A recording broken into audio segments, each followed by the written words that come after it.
What's up, real MVPs? Ricky Widmer here, and welcome back for another edition of MVP Games Live. I am joined, like I always am, with my other beautiful co-host. I had the first beautiful co-host, Dave Oster, on Sports Live. Go ahead and check that out, MVP Sports, or here every day at 4:30 on Twitch. But I'm here with my other beautiful co-host, Soapy Muffins. Soapy, how you doing today? I'm doing wonderful. How are you doing? I'm glad you said so. I'm outing you here on the live show because the YouTube fam didn't hear this. The Twitch fam did hear you say this. I'm glad you said I'm doing wonderful because you told me a story before we started the show about how a dog peed on your foot today at work. Oh, yeah. It was, so the back area of the building that I work at, the animal hospital. Yeah. They call them the runs, and where it's just, it's basically just like a bunch of like brick walls, and they have like doors in front of them so we can put dogs in there. Mm-hmm. Like dog runs, kind of like they're long and narrow, right? Yeah. Yeah. And for one of them, we had to, I was helping the vet technician that got one of the dogs out of surgery, and I was helping him put him in the room. Yeah. And the dog unconsciously peed on my foot. Ooh, that's not good. My dog has done that to me many times. Like I've mentioned it, Lucky. I don't think he's ever going to be on camera because he can't get in here. He doesn't like when I pick him up. But his back legs don't work that well because he's 15 years old. And legs don't work like they used to. I feel like there's muscle issues too. So like sometimes when I'll go to pick him up to lift him outside, I will be like, yep, you've already started to pee a little bit. So yeah, but you'll love them. You'll love your fucking dogs because they're the best things in the world. And like I said, to one of my friends I play WoW with, Soapy, we don't deserve dogs. We truly don't. Like they are too good for us. So if you have your dog, make sure they are loved today. Because dogs are amazing and probably the best animals on the earth. But we got a jam-packed show for today. We're going to be talking about a lot of gaming topics in the streaming world, in the PlayStation world, Nintendo world, Blizzard. I don't think we have much Xbox news today, but we're covering other places where they seem fit. Before we start the show, though, a little bit of housekeeping. Number one, I said it yesterday, I'm going to say it again. Soon these will be on podcast services. I'll probably say this until they officially are. We're waiting for them to be accepted by the different services. Once they are, I will let you know, but just so you know, that is coming. Spotify, iTunes, Google Play, all of that. So you can get this audio form if you want. If you're on YouTube, check out the show. We're on twitch.tv/MVPvids at around 5:30 Central Time each and every day. Sometimes we're a little bit late because MVP Sports Live is right before this. If you're on Twitch, you can always catch the show if you miss it on YouTube, MVP Entertainment. And last but not least, two things. I forgot, patreon.com/MostValuable Podcast Silver and above members get to interact with the show in different ways. You can check that out, patreon.com/MVPvids. And last but not least, for housekeeping, a special stream of MVP Games Live will be tomorrow at 4 o'clock. We'll probably go live about 15 minutes early just to get ready for what is happening, where Sony has announced they're going to have a state of play tomorrow, Thursday, August 6th, at 1 p.m. Pacific time, which is 4 p.m. Eastern time, and that would be 3 o'clock Central Time. So Soapy and I will be, I asked Soapy if he's available. He said yes. So we are going to be watching the stream live on Twitch and giving you our thoughts and our basically raw reactions to the state of play as it is happening. That also means tomorrow's show is basically going to be all state of play. So we will then break down everything that we saw in the state of play on the show tomorrow. But we are going to move into our first topic, Soapy, and a bit of streaming news to start off the show, as this comes from GameSpot.com. Stephen T. Wright writes, as that kind of sounded redundant, Ninja is back on Twitch, and he received a raunchous response from viewers. over 100,000 viewers tuned in to watch Ninja play Call of Duty Warzone with Lupo, and the number is holding steady at around 60K now. Arguably the most famous streamer in the world, he had over 14 million followers on Twitch before he switched platforms to go to Mixer.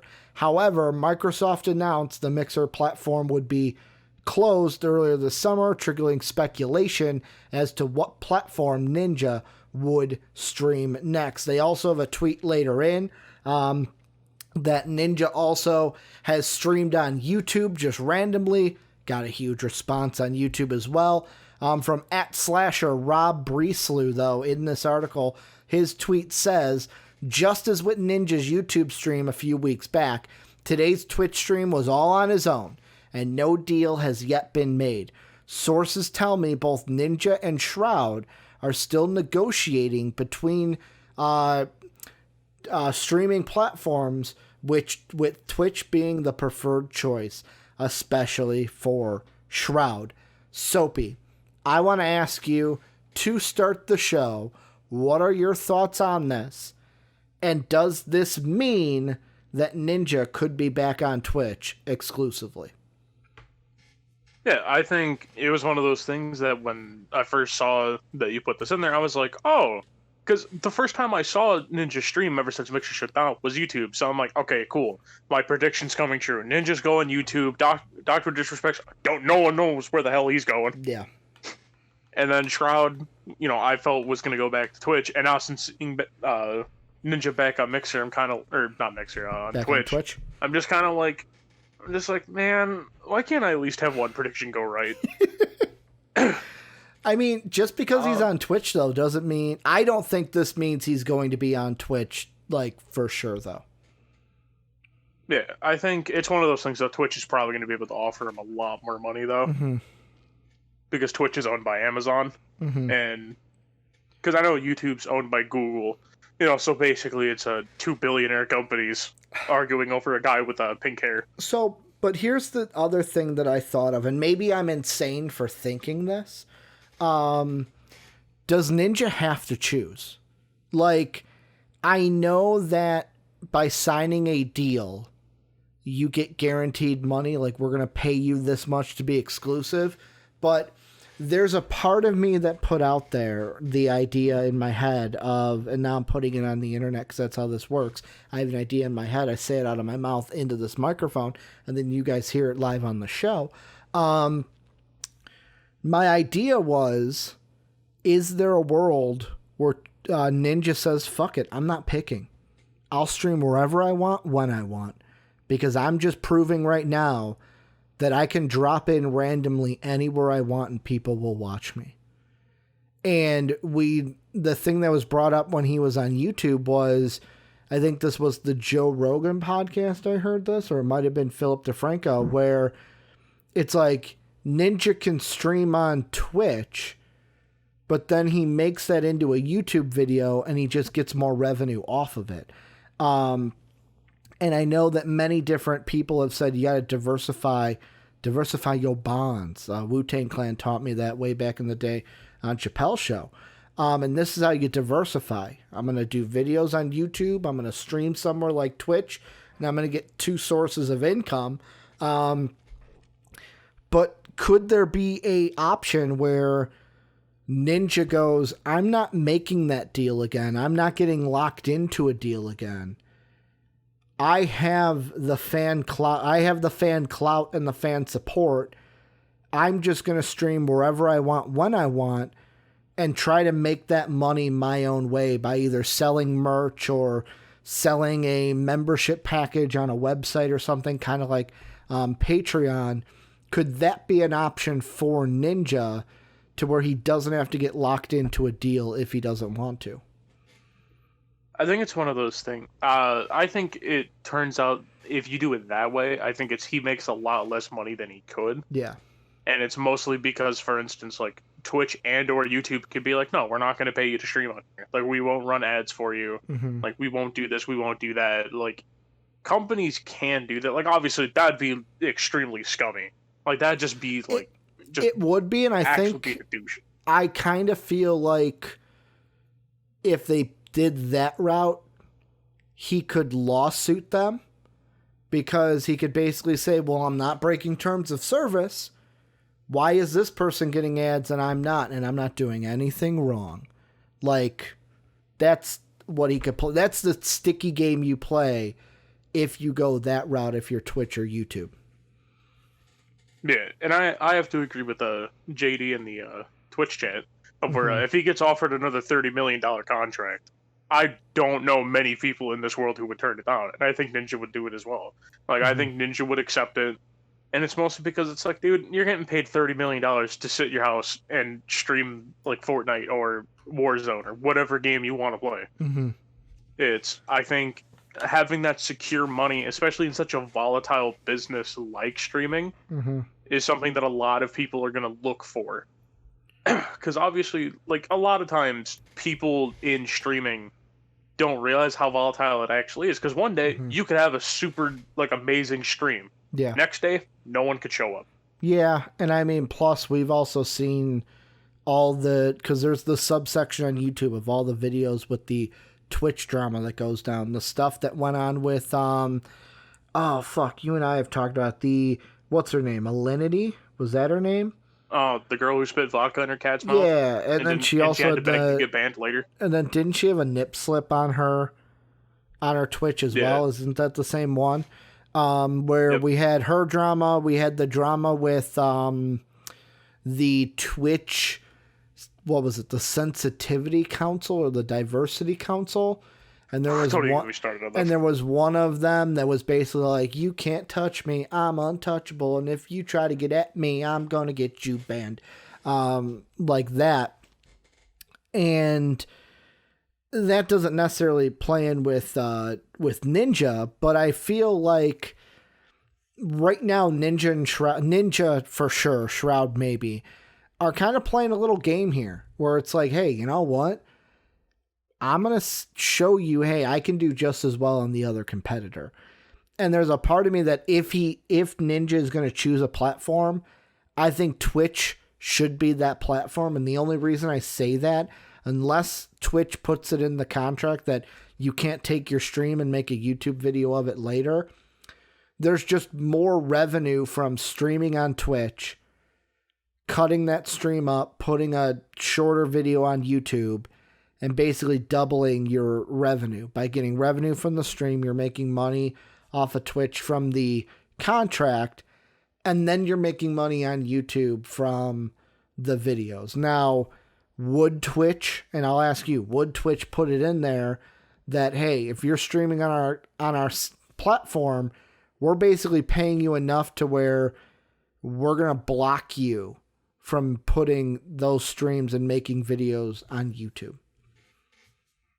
I don't think they do that. It's because Dr. Disrespect uploaded videos to YouTube of his streams. I think it's, with Twitch, they understand making money from videos is a lot harder to do than making money from streams. And I think it's like, hey, if you want the full uncut version, you have to come to Twitch. I think it's, I mean, obviously I'd have to see contracts, because obviously this is mostly just kind of hearsay for now until we actually have like full knowledge on what a Twitch contract looks like. But it could be, they could say like, oh, you can't upload the full stream, like you can't do this. Like they probably say like, hey, keep the videos to like this length and don't include like the full thing, if that makes sense.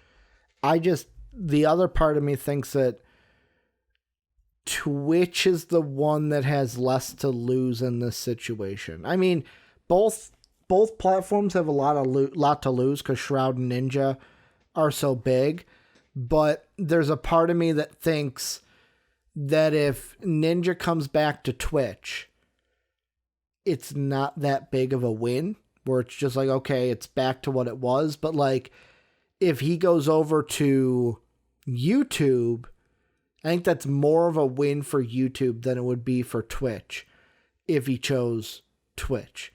Because like YouTube, you could ask me, who's an exclusive streamer on YouTube? I wouldn't be able to tell you. But I could tell you more streamers that are on Twitch.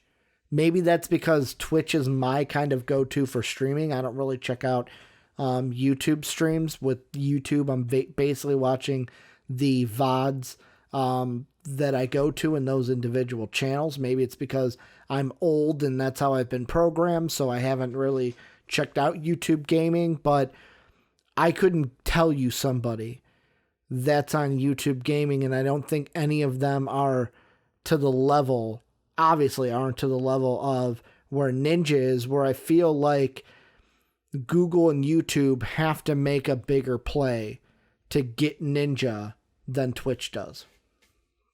See, honestly, I think their play should try to get Shroud. You're saying YouTube? It's either, I think you're saying YouTube should try to get Shroud.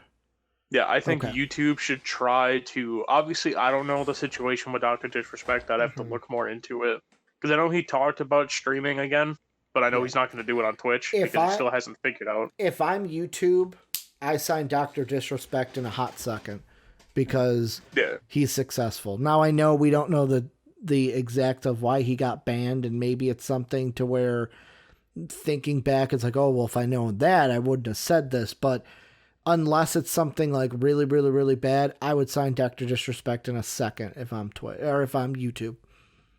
Yeah, and I say do the same thing with Shroud, and it's because, like, and this is probably going to be not like a controversial opinion. I think it's one of those things of Ninja, he's more, I'd say he's more established than like Shroud, but it's one of those things. I also feel his fan base is going to be more volatile.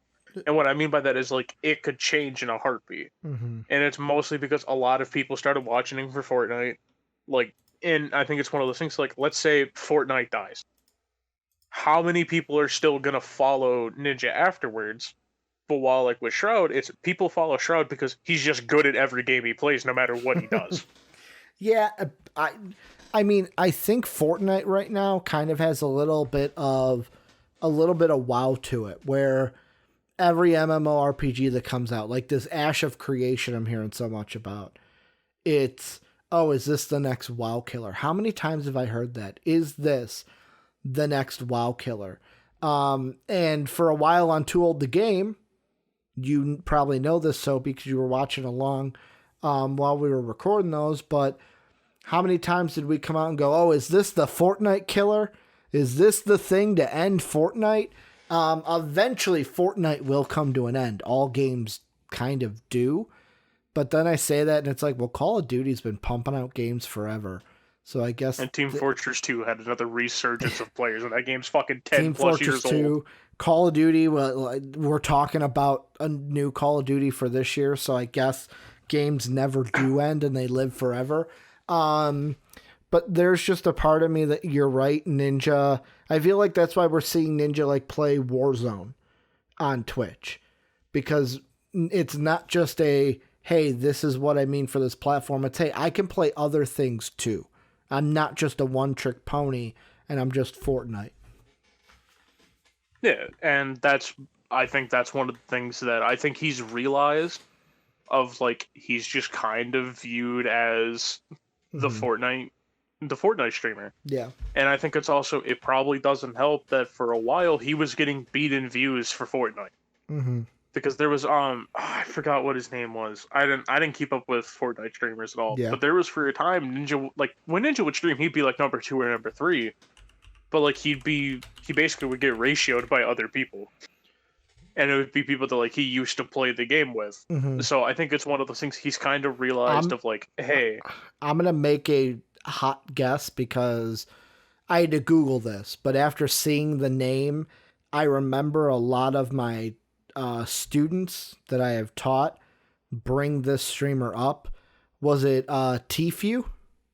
Yeah, I think that's who it was. Yeah, because he's the only other one that, like, I see the name and I go, okay, I know who that is. I've heard his name before. Yeah, and it's for a while, like, he was beating Ninja in Fortnite views. And, like, obviously they would mostly just trade back and forth. Yeah.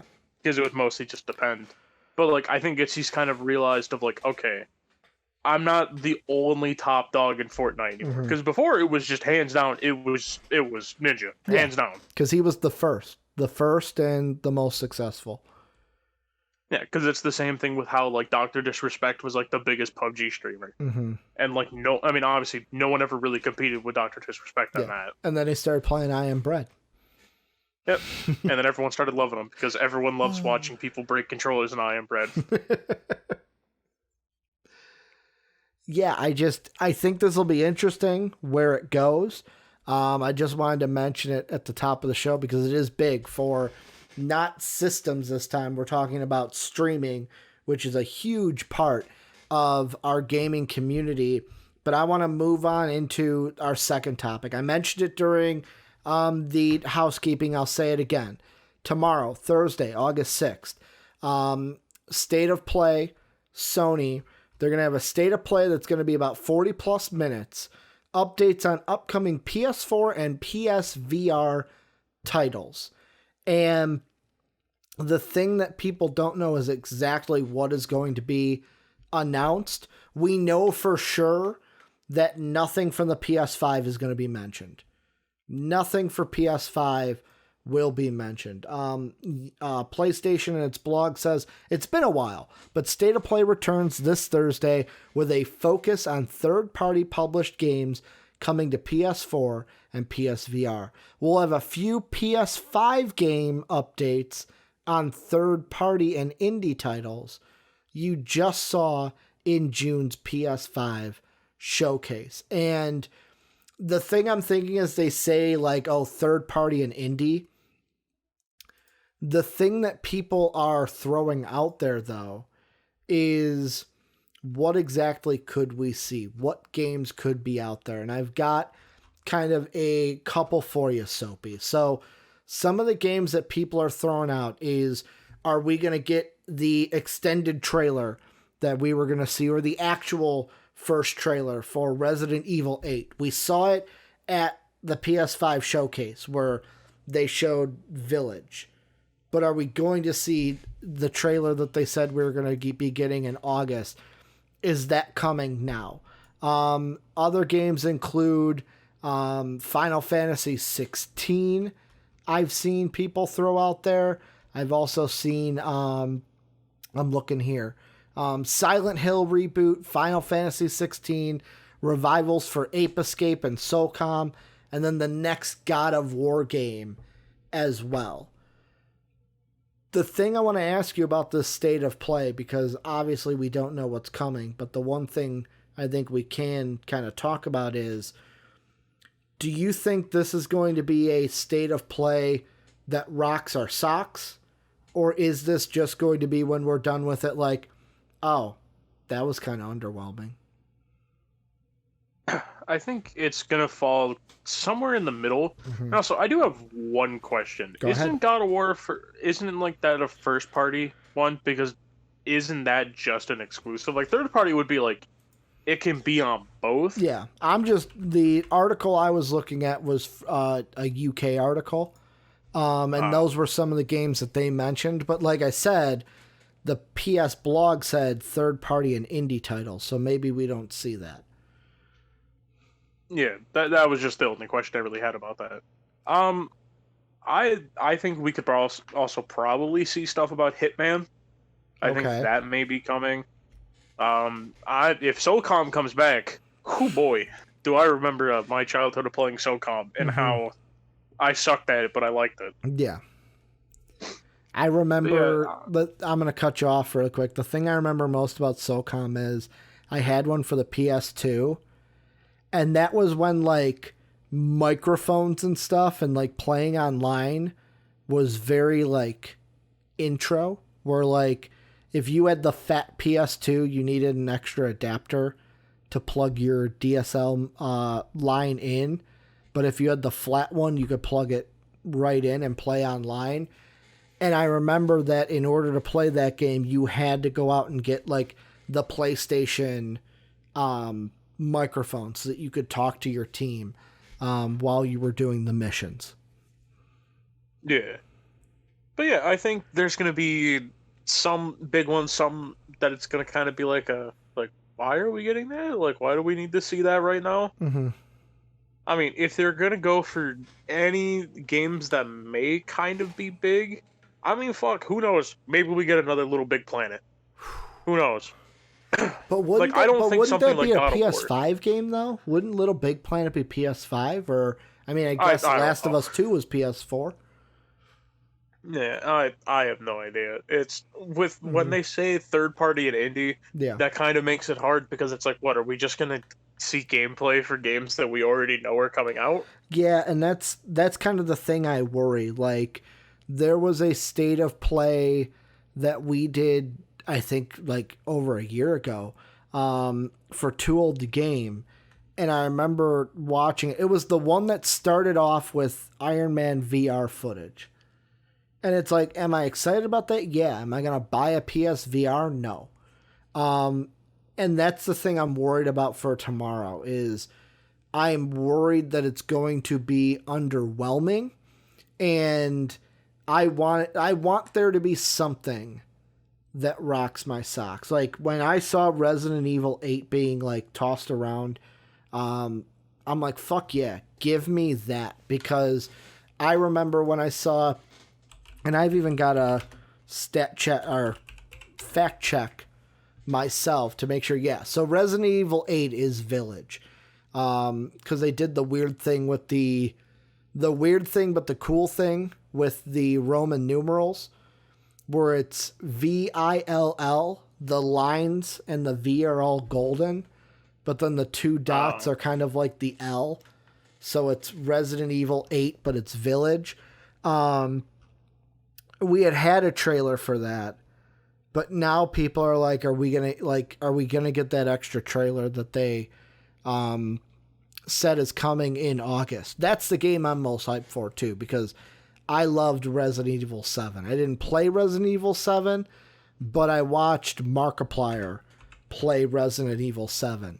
And that game was awesome. The fucking creepy family kind of like sitting down at the table, and it's like the grandmother's like dead, and like the fucking like creepy brother with the like, or son with the hood on, over his head. Fucking game had me hooked the entire way, even if I was just watching someone play it. So like that for me is the exciting thing I'm hyped for. And I hope we get an oh shit moment, because I feel like if you have these without it, then what's the point? Like, if you're going to have a showcase like this, you got to have at least one oh shit moment. Or like for the Xbox showcase, theirs was, we have 10 minutes of gameplay from Halo. You have to have at least one of those big heavy hitters for the showcase for me to be worth it. But yet again, we're going to be streaming that live 4 p.m. Eastern, 3 p.m. Central Time, giving you our live reactions to that. But let's move on, Soapy. The third thing we're talking about is Call of Duty. Call of Duty is coming back with a game in 2020. And apparently this is from IGN. Matt TM Kim writes, in a call with investors, Activision revealed that this year's Call of Duty game from Treyarch and Raven Software is still in development, with Activision devs testing the game internally. The company also says news about the next annual Call of Duty title should be revealed soon. In the Q1 2020 financial briefing, Activision confirmed that a new mainline Call of Duty game is still in development. The game looks incredible right now, and internally, people are having a ton of fun playing across its campaign mode, as well as the online mode the developers are very well known for. Activision added, all I can say in terms of timing of an announcement is I suspect you'll be hearing more from us fairly soon. There's also another article that says that Call of Duty 2020, this one also from IGN.com, says that 2020 Call of Duty will be integrated with Warzone. So the thing I'm going to ask you, Soapy, is two kind of things. Number one, what are your hype levels and your thoughts for the next Call of Duty game? Is it on your radar, not on your radar? And number 2, is Activision kind of giving us a hint, nudge, nudge that we could be seeing footage and a trailer, even if it's a cinematic one, for Call of Duty 2020 tomorrow at the State of Play? This game's not really on my radar, and I'm not trying to be the guy who shits on Call of Duty. Oh, Call of Duty's such a terrible game. It's the same game every year. Yeah, I'm not trying to be one of those people. It's one of those things. Just Call of Duty is really not my thing anymore. And so it's kind of just yeah, it's fine. I may pick it up, maybe, if enough of my friends get it. And I would not be surprised if we see a cinematic trailer. Yeah. I don't think we're going to get gameplay trailer. No. Well, if they're testing it internally, if we get a trailer tomorrow, it's just going to be... I'm expecting if we get one tomorrow, it's a short teaser trailer, and it's just like, holy shit, Call of Duty 2020 has a name. Whoops, got my thing muted on accident. Okay. Yeah, I was like, oh shit, Did he disconnect?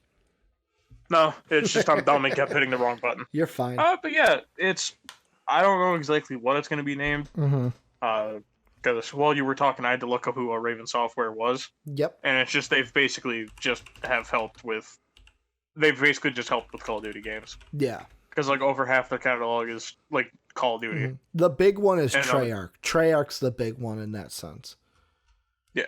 Because Treyarch's always been my favorite for the Call of Duty games, mostly because every game they put out, besides Black Ops 4, because I never played it, was it was just kind of they were pretty solid games. So I'm hyped for it in the sense of oh cool, Treyarch's making another game, but not hyped in the sense of oh shit, shut up and take my money.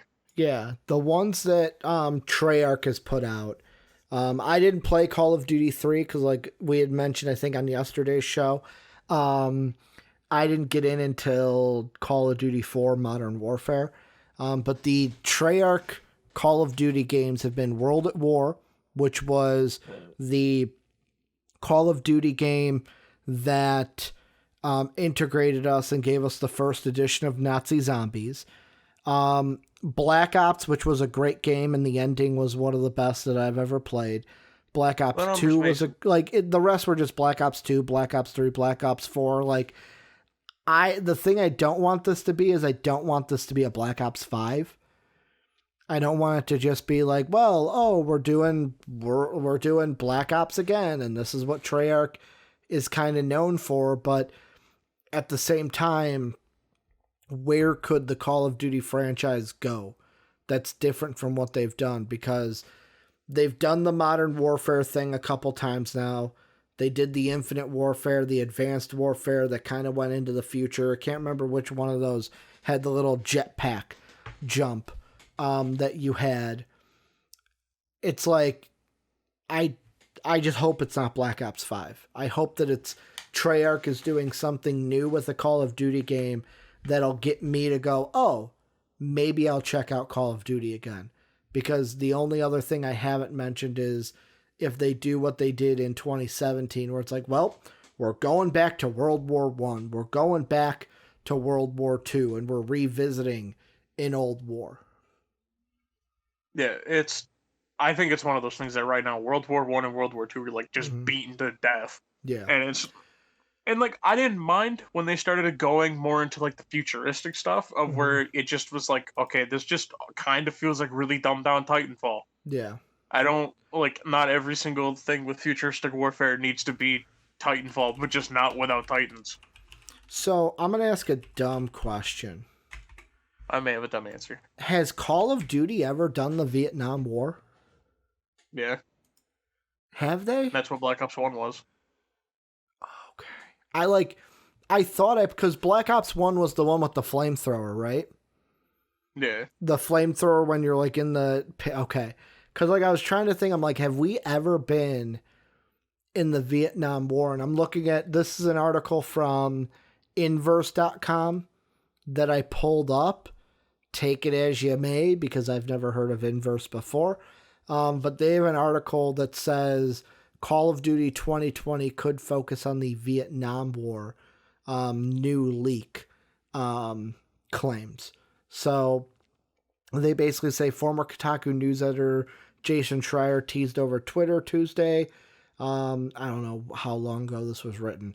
That the next Call of Duty game could arrive in fall 2020, and this next entry in the Black Ops series could be set during the Vietnam War. Back in May of 2019, Schreier reported that sources from the game publisher Activision had plans to assign two of its studios, Treyarch and Sledgehammer Games, to develop a Cold War era COD for 2020.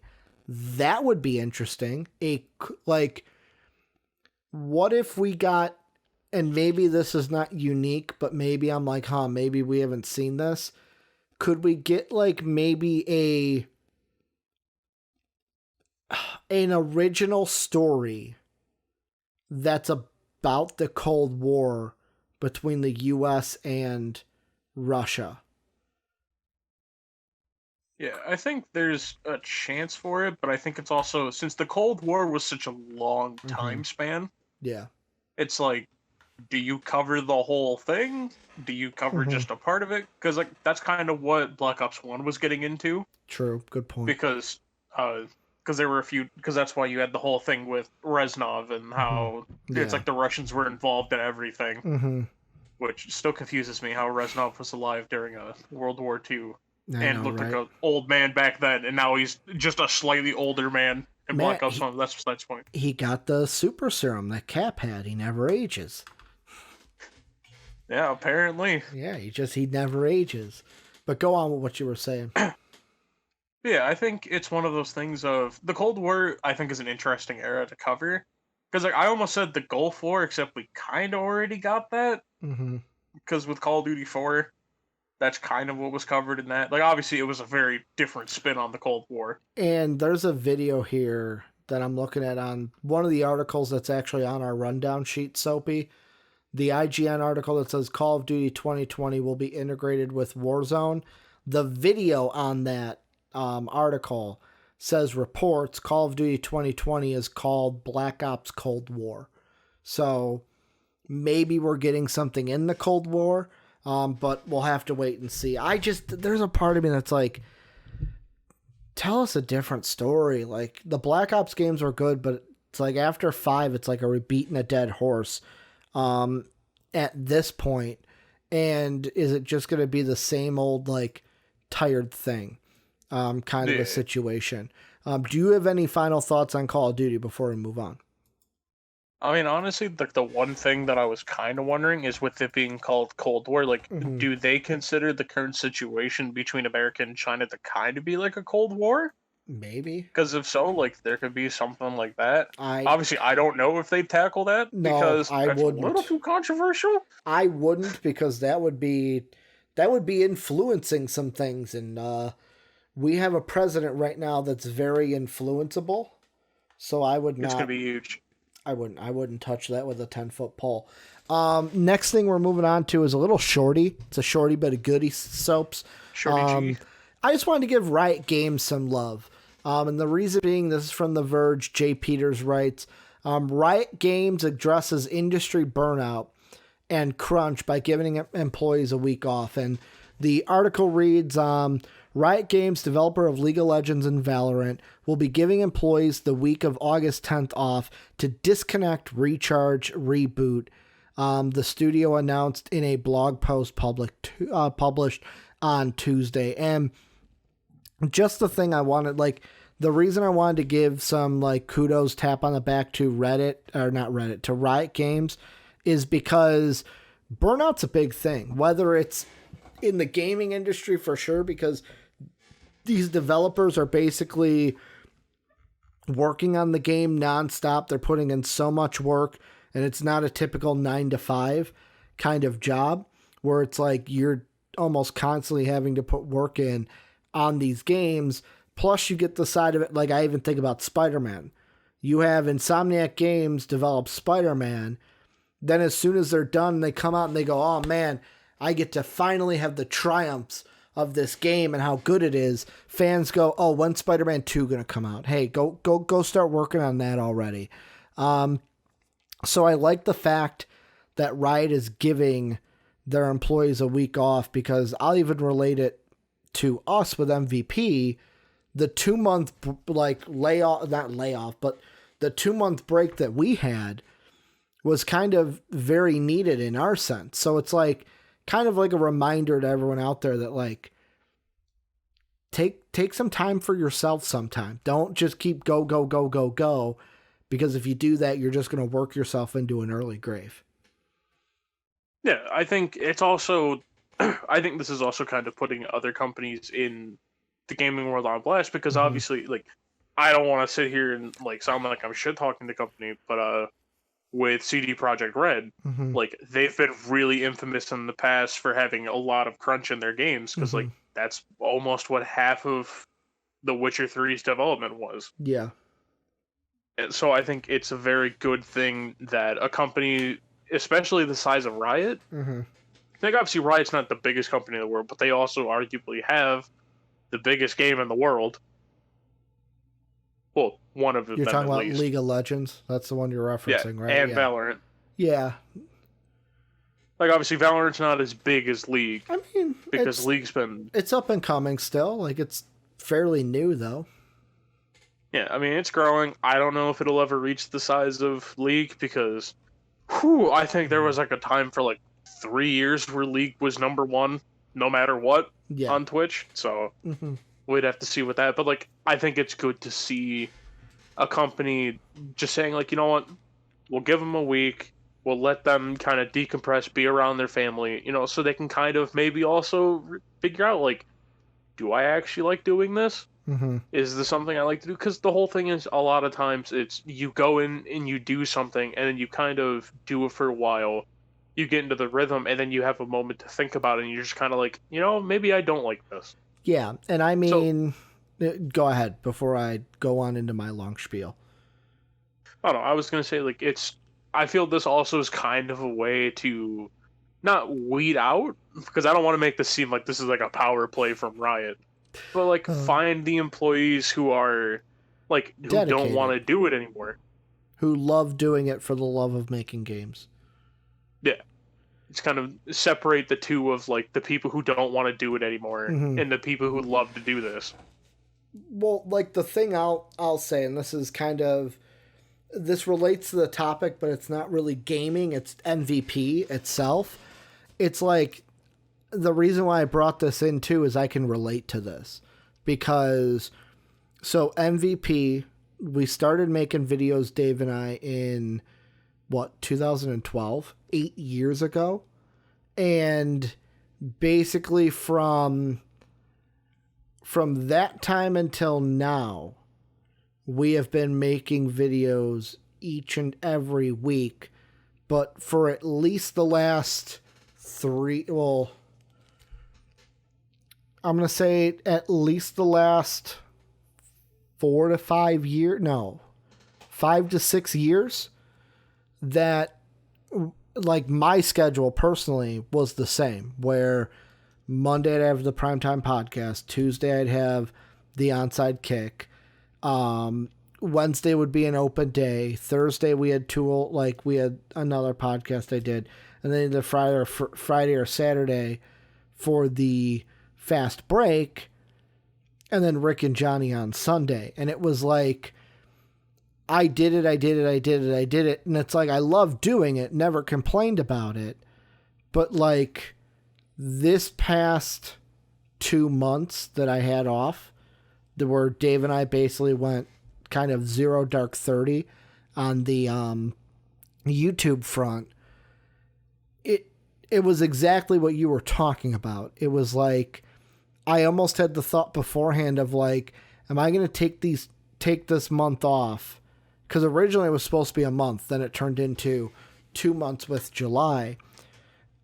I was like, am I going to like not want to do this? And like, after we didn't get things going in July, I was like, am I going to like feel where it's like, I don't want to go back? And like, it kind of at the end was like a pause and a refresh and a recharge, exactly what they were talking about. The, especially the refresh and recharge, to where I missed making content and I wanted to come back. That's obviously why we're back and we're making changes to the channel.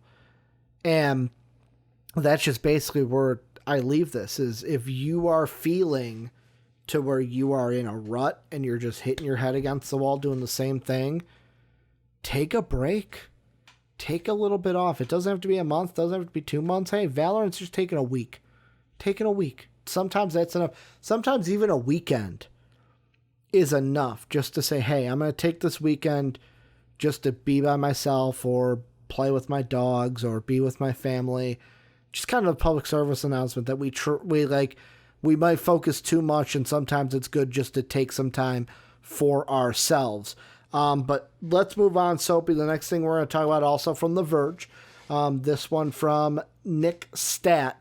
And he says that Take-Two, which is a developer for 2K that does NBA 2K, the 2K series, retweets from $70 games being the norm for PS5 and Xbox. And the exact quote, it says, let's see. After initially becoming the first company to say it would hike the price of next game versions of NBA 2K20, CEO Strauss Zelnick now says that may not be the company's plans for all of its next-gen titles moving forward. The exact quote is, "We're definitely announcing pricing on a title-by-title basis. I would just observe there hasn't been a frontline price increase in a very long time, although costs have increased significantly." Soapy, I want to ask you, what do you think is going to happen for next gen? Price increase, price stay the same? Will we ever live in a world where games do not cost, like I'm talking about the big titles, do not cost at least $60 for you to buy? I think at this point in time, I think every company's going to be looking to make them $70 plus. Okay. And I hate to say that because, I mean, even with some like AAA titles, I think $60 is way too much. Mm-hmm. Especially because, this is where I can do my slightly little rant of 2K basketball games kind of a blow, but the only reason any of us buy them is because there's no other alternative. Talking about buying new rosters. Yeah, you are basically buying a roster update, and they're charging you $60+ for it. $60 for free agency in the draft. Yeah, and then just like look at all these other things we added. It's like, okay, you took a feature from 2K17, you took out and added it back in, and act like it's a revolutionary idea. Yeah, I mean, same thing could be said for Madden though too.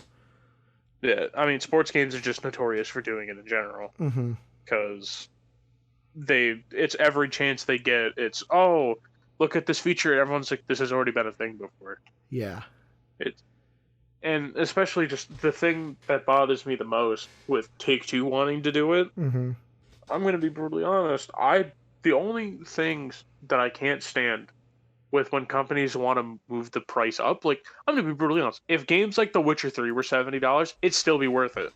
If games like that are $70, I'm fine. Yeah. Which, it sounds weird to say that I'm willing to pay more for a game, but like, if a game is story-based, it has like 100+ hours of gameplay, I don't care. If a game is like 30 minutes long, I don't want to pay $60 for it. And I think that's one of the problems with the industry is people don't know how to put value on their games. Companies are obviously going to be like, look at all this time and effort we put in. This is $60. Okay, cool. I beat the game in 10 hours. And there's no like extra content to do anything with. The thing I also think about, and this is where my mind goes, is we're living in an age where I think eventually we will be in an all digital age for gaming. And what I say by that is I'm going to look right next to me. I've got Monster Hunter World. I don't know if you guys can see that. Monster Hunter World. Is the game even in here? No. You want to know what game is in here, Soapy?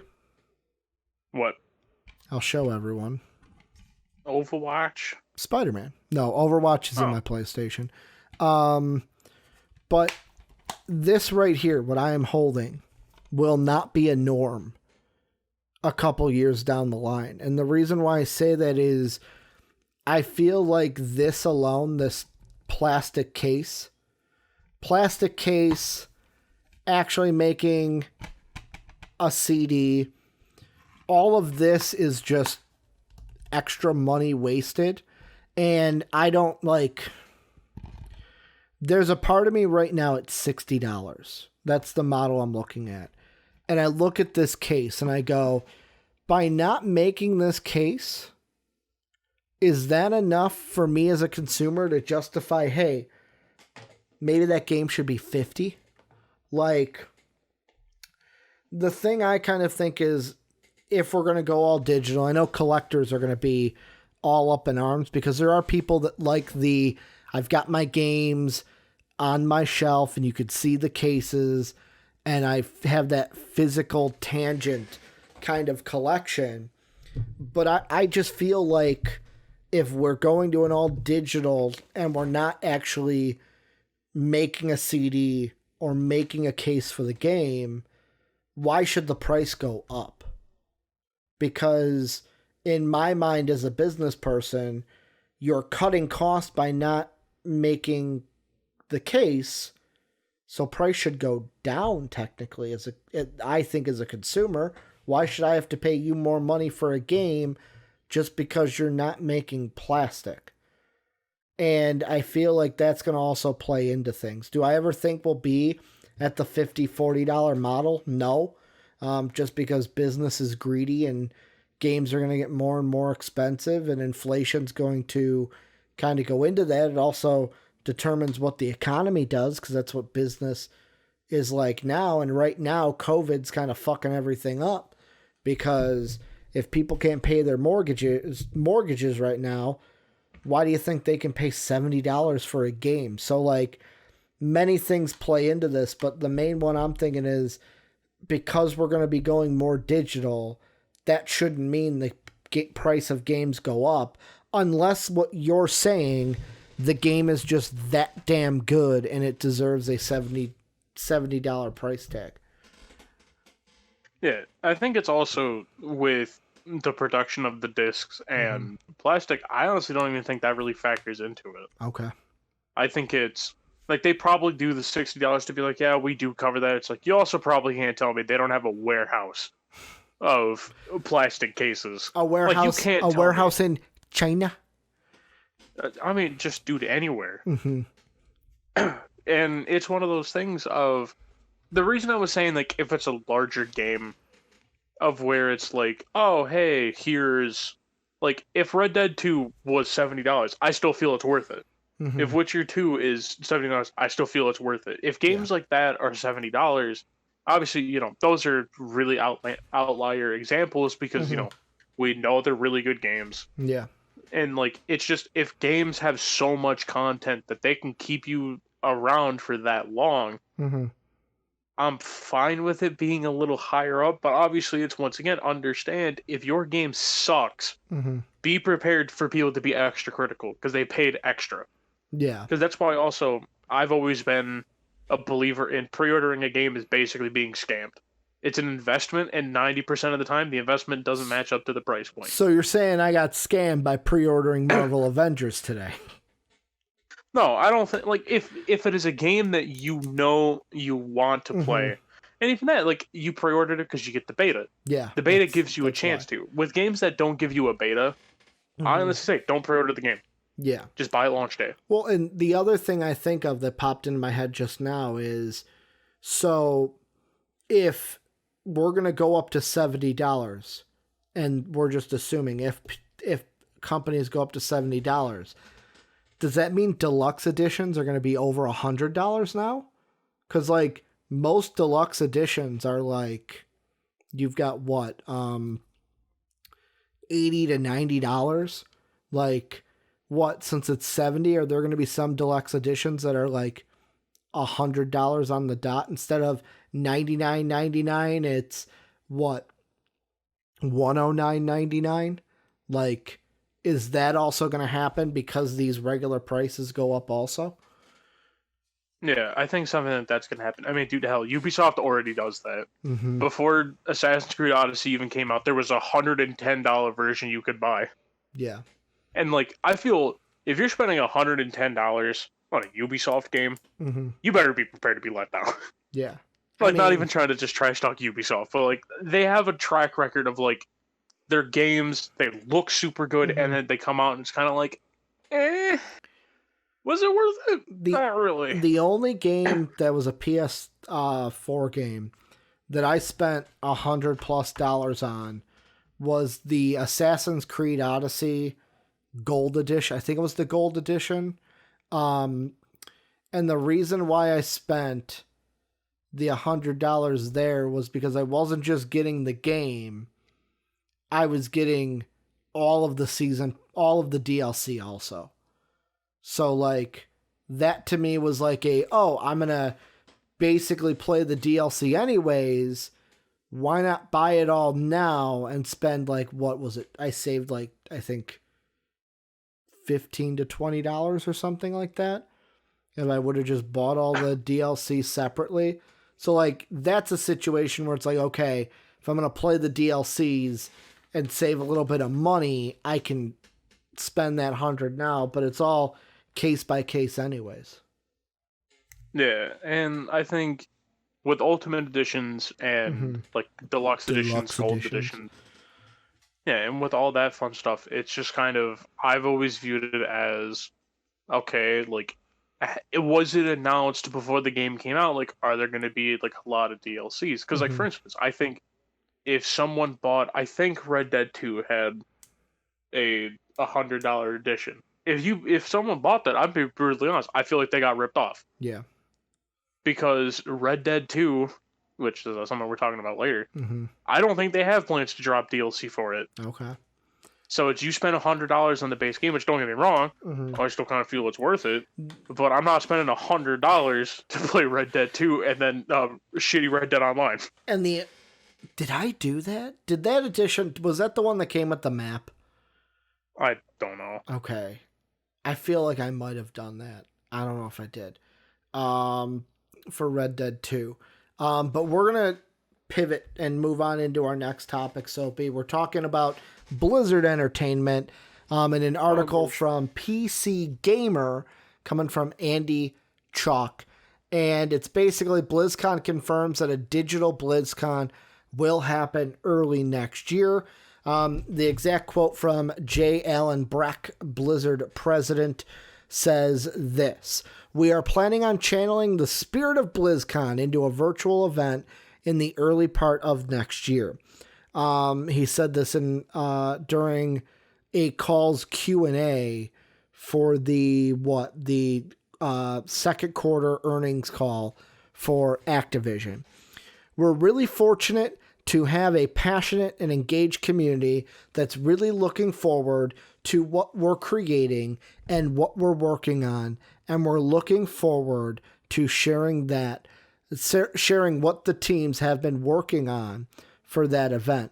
Blizzard should be in a good position to hold," this is now the article, "to hold a successful online event. It normally offers a virtual ticket for those who can't attend BlizzCon in person anyways, providing live streamed access to panels, the cosplay contest, the esports competitions, and the opening ceremonies are also streamed free for everyone."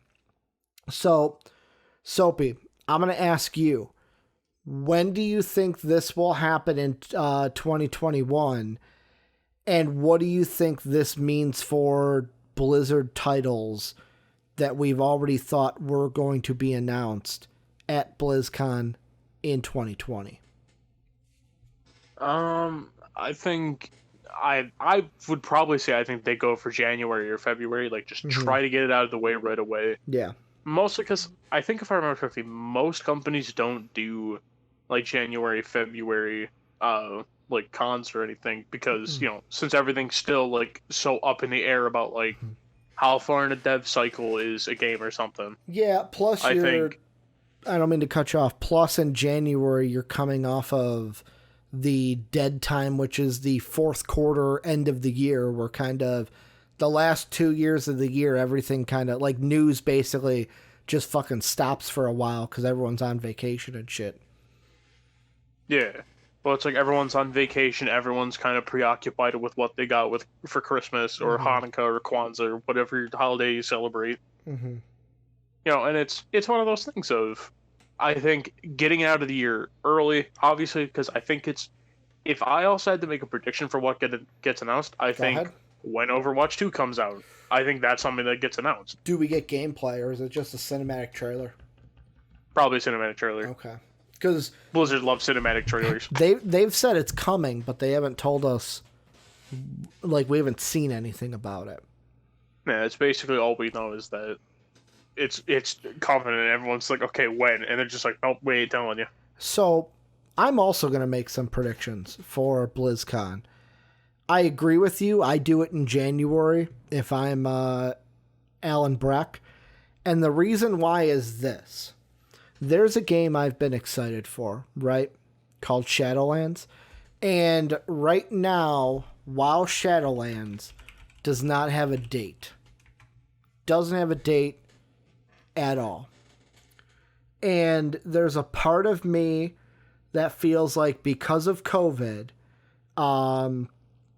let's see here. I'm looking up information before I make this prediction.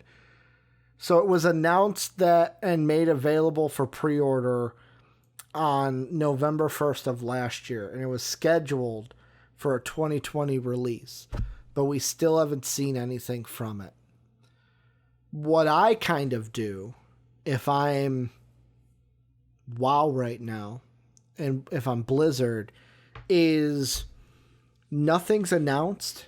And I don't think they announce Shadowlands for the rest of this year, because also you have to think, if it releases in November, how's that going to do around the same time, because that's the same time that PlayStation 5 and Xbox Series X are coming out as well.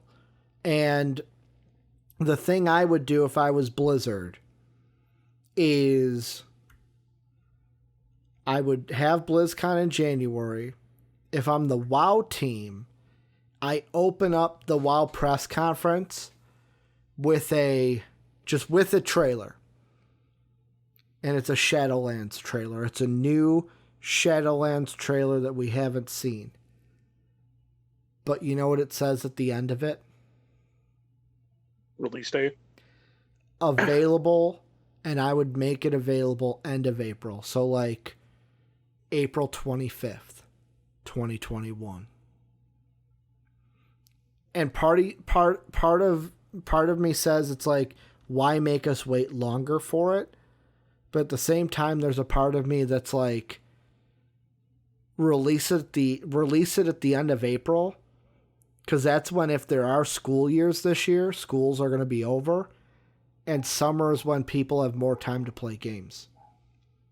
Yeah. And you release it in the spring of 2021, in a late April release. Because then the PlayStation 5 and the Xbox Series X have been out for some time, and you don't have to like combat that. I also then, at the very end of that WoW conference, I announce TBC Classic, Burning Crusade, the second expansion to World of Warcraft. I announced Burning Crusade Classic, just like we got World of Warcraft Vanilla or World of Warcraft Classic a couple years before. Those are the two things I am predicting that will be announced at BlizzCon, because those are kind of oh shit things for the World of Warcraft side as well. Diablo, do we get game footage of the new Diablo game? Because the last thing we saw with that was a cinematic trailer. Do you think we see anything with gameplay for a new Diablo trailer if they do BlizzCon? Or when they do Are you talking BlizzCon? about for like if they do... Are you talking about like for if they do Diablo 4 or for like Diablo Immortal? No, not that. No. We've got phones, Soapy. Don't worry, we've got phones. I mean, I know we got phones, But I also understand that Blizzard wants Immortal to sell pretty well. Well, I mean, by that time, Immortal would be out, I think. And it's been a year since we've seen anything with Diablo. So, like, what? Do we get another cinematic trailer from Diablo? Do we actually get some gameplay from Diablo? Like, I don't really know. I would think gameplay, but at the same time, like you said, Blizzard loves cinematic trailers, and they usually do a great job of them. Look at how many WoW cinematic trailers we got going into BFA. Well, yeah, I mean, there's how many ones for WoW? There's all the cinematics for Overwatch. Yep.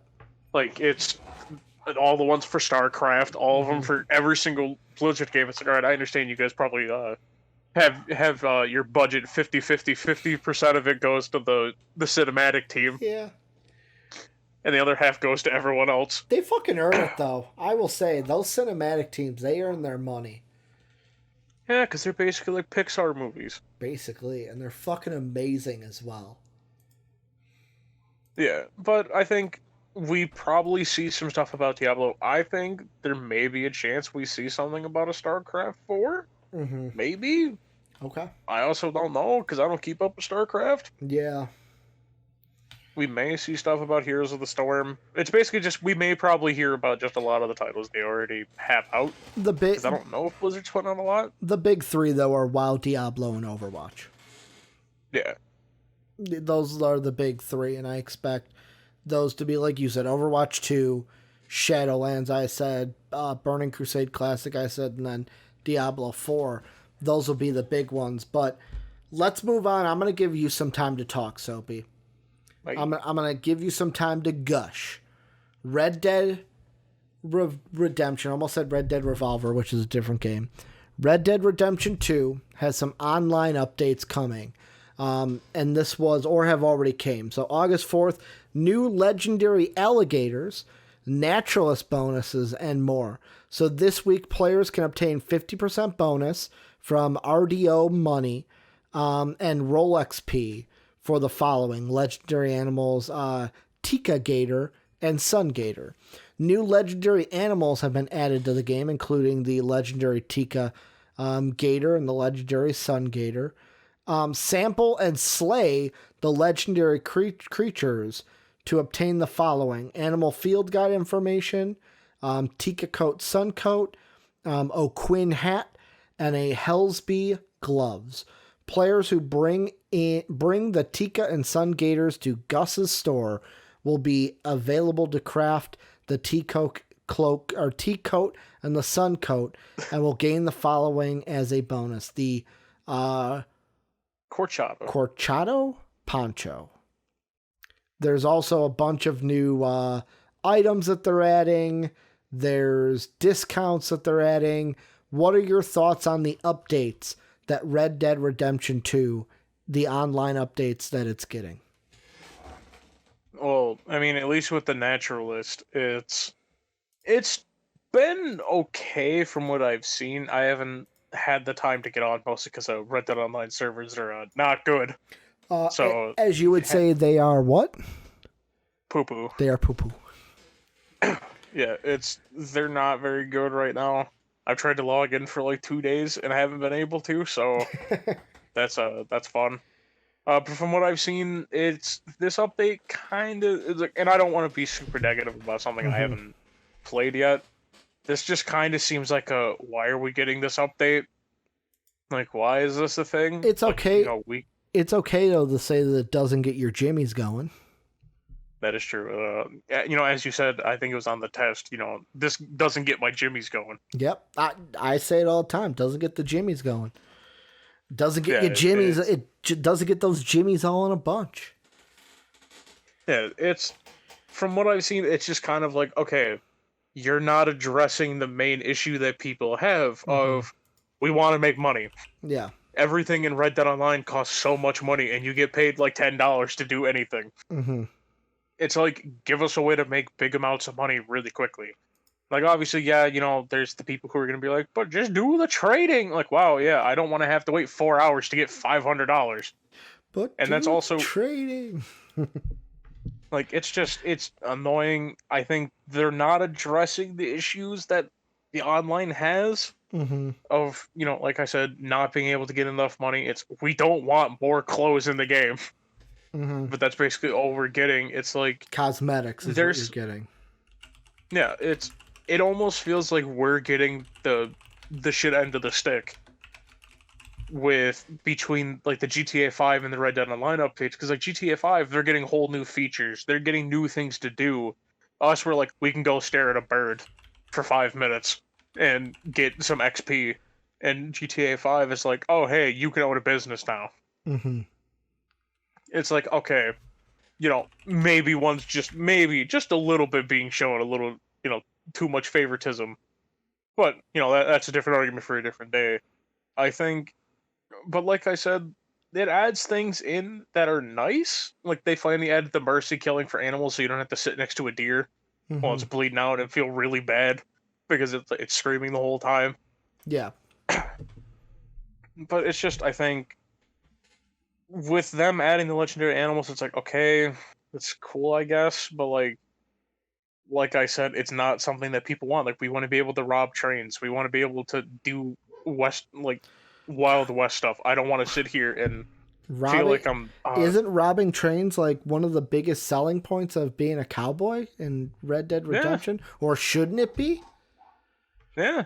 I mean, in the single player it is. Soapy says... Because you do it like 4 million times. Yeah. You say, yeah, like, oh, you'd think so. Yeah, you'd think so, but no, we're sitting here and we're basically being bird watchers. We're 70-year-old men sitting out in the woods like, man, do you see that blue jay over there? Oh, man. What a majestic creature. That's basically what we have to do with Red Dead Online. Nothing like some good bird watching, you know what I'm saying? Some good old bird watching. That stuff's not that fun, but it's like, let us just rob banks. Mm-hmm. Let us do that. Let us be fun cowboys. Yeah, how about you actually let us be cowboys and not 70-year-old men hanging out in the woods, getting attacked by cougars. Yeah, and for me, like, that's the thing. Like, I played Red Dead, but then I didn't play the online. I just played the campaign, and I loved it. But we're going to move on to the last two things. They should be short also. Although I have not played this game, I don't know if you've played it, Soapy, but it has to be, we have to bring it up because it's big news. So Pikmin 3 Deluxe has been announced for the Nintendo Switch. Nintendo has announced that Pikmin 3 Deluxe will release on Switch on November 30th, 2020 for $59.99. Pikmin 3 was originally released on the Wii U in 2013, and the deluxe version adds co-op for the whole story mode, the new side story missions that can also be played with a friend. Furthermore, all the mission mode DLC stages from the original Pikmin 3 will be included. Soapy, how big of a deal is this? Because obviously, if you're a Pikmin 3 fan, you're going crazy.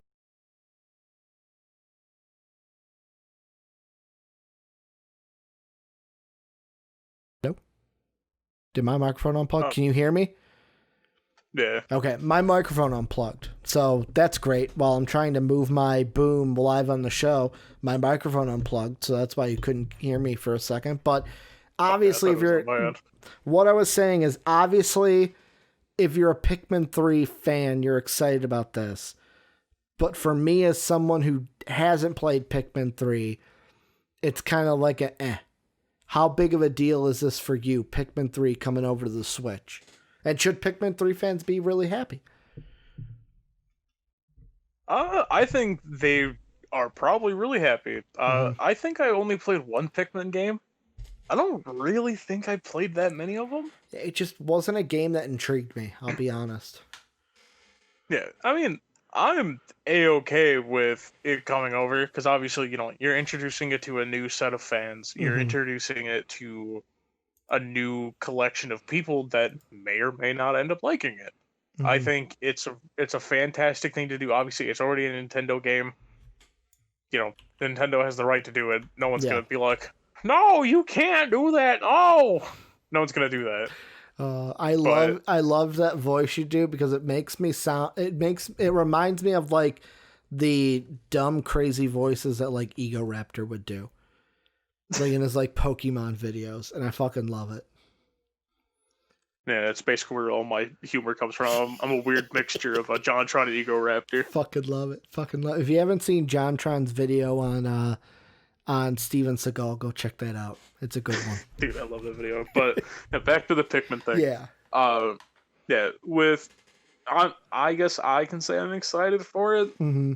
But I don't own a Switch, so I can't really be like, oh, dude, I can't wait to play it. Yeah. So I can't be excited to play something I don't own. Yeah, I have a Switch. It's right here. Proof to you guys that I have a Switch. I'm not going to play Pikmin 3 on it, though. For me, I'll be honest, my Switch has been neglected a little bit because obviously playing a lot of World of Warcraft, playing a lot of PlayStation will do that. But if it comes in if there's downtime for me in October, I might pick it up. I don't know if I will. Like, it's one of those, like, maybe I will, maybe I won't kind of situations. But yeah, if you're a Pikmin fan, be happy because Pikmin 3 Deluxe is coming to Nintendo Switch. And then we're going to end the show with some kind of sad news. Baldur's Gate 3 is going to be delayed. It will miss its August release window. This is from IGN. Matt Purslow says, back in June, Baldur's Gate 3 developer Larian Studios said that the early access release for its D&D RPG would happen in August. Maybe. Well, as the developer announced today, it turns out that maybe clause has come into effect. Baldur's Gate 3 early access release won't happen this month. Announced on Twitter, Larian said, BG3 won't hit August, and it's just around the corner.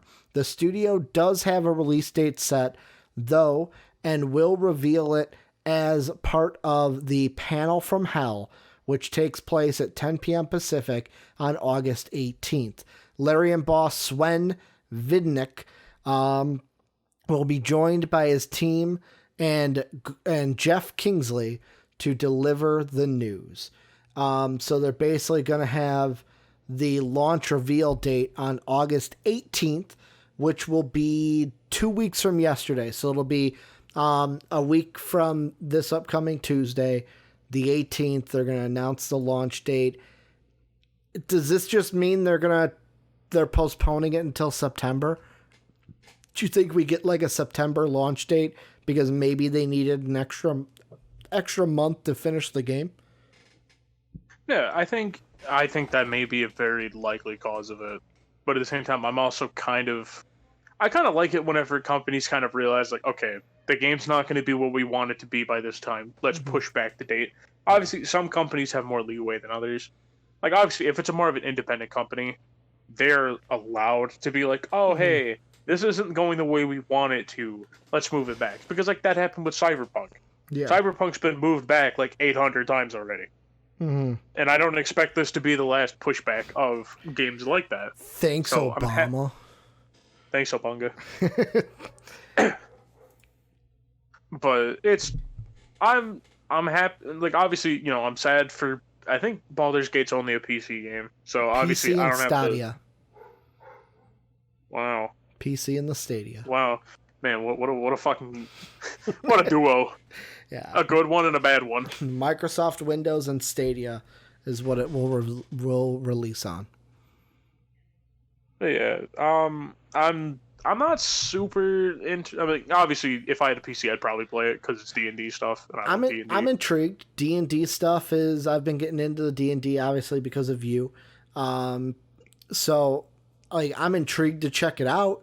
It's just the only computer game I really play right now is World of Warcraft. So it's like, will I ever broaden that horizon? I don't know. Maybe. This may be the time to do it. Soapy's like, you better broaden that horizon, because PC's the master race. I don't know if you're saying I'm saying that, but I'm the one who doesn't have a PC. I love that PC people are like, master race, PC's the best, console sucks. where it's like, no, man, my PlayStation right here, you see it in the background every day. My PlayStation's got a special home. And this PlayStation's only got a home here until I get my white Seto Kaiba. And then my Seto Kaiba is going to be going right there or somewhere else. Maybe I'll stick it vertically next to me over here. But yeah, I think this is just a little setback. Maybe they set it in September. I don't know why they would have a launch and go, it's coming out in November. Maybe that's the case. Maybe it needs more work. But PC, Windows fans of Baldur's Gate 3, you'll be able to know in 2 weeks, and we'll probably talk about it on the show when they announce the release date. But Soapy, that is another edition of MVP Games Live in the books. Remember, if you're watching on Twitch right now, if you miss any of the show, have to dip out a little bit, you miss a show in general, you can always catch us on YouTube, MVP Entertainment. And if you're watching us on YouTube, we record the show each and every day, twitch.tv/MVP vids at around 5:30 Central Time. Usually we try to stay right on track, but sometimes Dave and I go over with MVP Sports Live. So that's right before. Games Live is right after. Remember, we're going to get these on podcast services sooner rather than later. And then the big one is tomorrow. Soapy and I at 4 p.m. Eastern will be reacting to the State of Play. So you can watch the State of Play here with us. It's a live watch-along experience. You don't even have to have it up in a second stream. I'm going to have it up. I'm going to have me in the corner. Soapy's going to be here, and we're going to be talking about that before MVP Sports Live, and then we'll talk about, obviously, our reactions to the State of Play on tomorrow's show. But that is going to do it for us today. Thank you guys for the watching on YouTube. Thank you guys for watching on Twitch. And as always, have a good day, everybody. Bye.